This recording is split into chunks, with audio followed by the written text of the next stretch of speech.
I didn't expect to make another video on this topic, but it seems that it's developing and it's becoming far more significant than I initially thought, with talking heads from all sides of the right-wing spectrum weighing in. And I guess the debate is, on one hand, you have certain internet users that are saying anime and video games are harmful and they should be banned, restricted from children. And on the other hand, you have the people that are saying, no, this is not the way. I suppose Sargon is making here an interesting comment, saying that the right must reject fly fishing. It is a vanity sport in which men sink countless unproductive hours, which should be spent saving the West and promoting conservative values. Instead, your lifestyle should be subsumed into a permanent ideological regime of conservatism. So, obviously, it's a sarcastic tweet. He is making fun of the fact that you can literally pick any hobby that humans are doing and find justification why it's a waste of time and people shouldn't engage in it. Because at the end of the day, if something doesn't produce money, then it shouldn't exist, right? And obviously, no ideology that has this is going to win a lot of support, because people do need entertainment. Nobody believes that people should be working from the moment they wake up until the moment they go to sleep, until they die. So entertainment is essential. The left has figured this out. They actually say that politics is downstream from culture. So they are trying to co-opt entertainment. This is why they hate someone like Eric July far more than they hate someone like Ben Shapiro, because they understand that entertainment can be used as a vector in order to push your ideology on people when they don't suspect it. Now, just because the left is doing entertainment in a very cringe, preachy, in-your-face way, that doesn't mean it can't be done proper. For example, I got far more conservative values by watching Naruto than going to church, as I mentioned in the previous stream. But there are other types of anime that reflect American conservative values far better than the American media itself. My Hero Academia, for example, is a really nice anime which teaches children the value of friendship, the fact that people can be redeemed, like Endeavor. He's a really nasty piece of work in the beginning of the anime, but then he manages to redeem itself. Teaches the concept of hard work. Like, Deku doesn't get his superpowers overnight, he actually has to work for them. It does show that you need a little bit of luck in life, but even with that luck, you still need to do the hard work. Like, it teaches a lot of important life lessons that I just do not see Marvel or DC Comics or any of the other shows do it. So going back to the question, like, why is it that it's important to not dismiss entertainment and actually try to embrace it and produce your own works of art? This is what Razor Fist constantly says, right? Like, you shouldn't just complain about the entertainment. If you're a right-wing person that has money, you should start creating actively the type of entertainment that you want to see. And the reason that this is important is that the left has figured out accurately that politics is downstream from culture. And they're absolutely correct. Like, I have seen people that I talk with that are left-leaning who actually agree with many of the policies that right-wingers have, but will never vote for them because of cultural issues. Culture is very important. This is why the left hates someone like Eric July far, far more than they hate someone like Ben Shapiro. This is why someone like Kanye West was such a huge deal for them, but other talking heads on the far right didn't even register on the radar.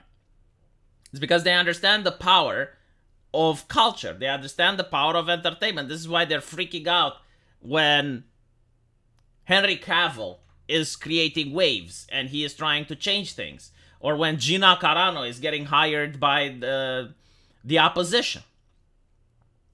They understand the value. Now, another interesting take that I firmly disagree with is the idea that, well, kids shouldn't play video games. They should go outside. And, you know, I guess, as the joke goes, it depends on the child, right? Because if you happen to be in LA, I don't think you want to go outside. And I'm saying this as a person who grew up in a colorful neighborhood, as people on the left at the time said it. It contained individuals from all walks of life. And I was the kid that played video games all day. I was sitting at home playing video games, engaging in questionable websites at the time, but I was staying home. Most of the friends that I grew up with are in jail now. So my point is that you shouldn't generalize. There should be parenting. I think that the parent knows best what's good for their child. I don't think you can say, well, it's good for children to go out and play. It depends. Depends where they are. Depends on what name. If they're in Martha's Vineyard, yes, it's very good for children to go out and play.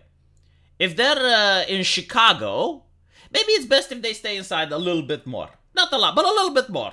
Well, like if they're playing on their Xbox and they're not out with the gang, maybe it's a little bit best if they... Again, the parent should make that decision for its child. And this is something that I noticed that both American ideologies, in this case, some extreme examples on the right, but also examples on the left, they completely ignore the fact that parenting should happen. They're like, no, corporations should. Companies should. It's something that I firmly disagree with. So yeah, this was Sargon's take. A lot of people understood it. Other people think that he's got hacked and they do not understand the sarcasm. But Sargon isn't the only one that joined the conversation. Zuby Music as well, and he's got 1.1 million followers, saying that the modern right is increasingly adopting the behavior, tactics, and rhetoric of the modern left, and is just off-putting and alienating to the average person. I would say that it's not necessarily the tactics of the modern left. I would say moral busybodies exist in every single ideology. Like, you're going to have radical people, whether it's Islam, communism, Nazism, fascism, like anything. It's going to have like a couple of moral busybodies that like to tell other people how to live their lives to the minute detail. And they're also going to be against any type of entertainment. Like, for example, in Iran, you have an ideology that's against dancing. Like, humans aren't allowed to dance. And it creates, the desire for people to dance even more. Now you have, like, this thing where it's against anime, video games, and so on and so forth. It's not surprising, Like, when I grew up, Pokemon, if you played the music in reverse, it said worship Satan. I'm not kidding. That was actually an argument.